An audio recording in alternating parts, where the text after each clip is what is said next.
Des interventions en os pour renforcer la sécurité des citoyens. À la DGSN, l'année 2018 a été marquée par une augmentation de 6% des interventions pour lutter contre le crime. Le nombre de personnes arrêtées en flagrant délit ou sur la base d'avis de recherche a atteint plus de 500 000 arrestations, selon le bilan fourni par la DGSN. Les opérations de lutte contre la drogue et les psychotropes menées en collaboration avec les services de la Direction générale de la surveillance du territoire ont permis la saisie de plus d'1,5 tonne de cocaïne et plus d'1,3 million de comprimés psychotropes et d'ecstasy. À l'étranger, les services de sûreté nationale ont pris des mesures d'exécution de 80 commissions rogatoires internationales, dont 44 en lien avec des affaires de trafic de drogue et psychotropes et blanchiment d'argent, et pour ce qui est du domaine de la coopération sécuritaire internationale. Le Bureau central national Interpol Rabat a rendu public 55 mandats d'arrêt internationaux émis par les autorités judiciaires marocaines.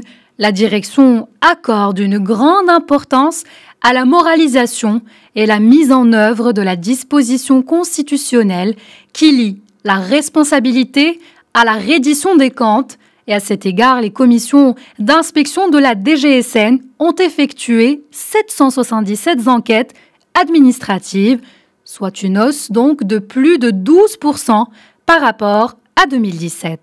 Sur 1096 réclamations déposées à l'encontre des fonctionnaires de police, la direction a procédé à 50 opérations d'audit et de contrôle des services décentralisés. En 2018, le conseil de discipline de la DGSN a tenu 14 réunions et a décidé de sanctionner 2505 fonctionnaires. La DGSN, c'est aussi des travaux de construction du nouveau siège qui se poursuivent jusqu'en 2019. Cette année a aussi été marquée par l'inauguration du nouveau siège de la préfecture de police de Meknès et la construction de nouveaux sièges de sûreté. Autant dire que pour la Direction générale de la Sûreté nationale, l'année 2018 a été marquée par une réforme profonde, une mutation qui est appelée à se poursuivre en 2019.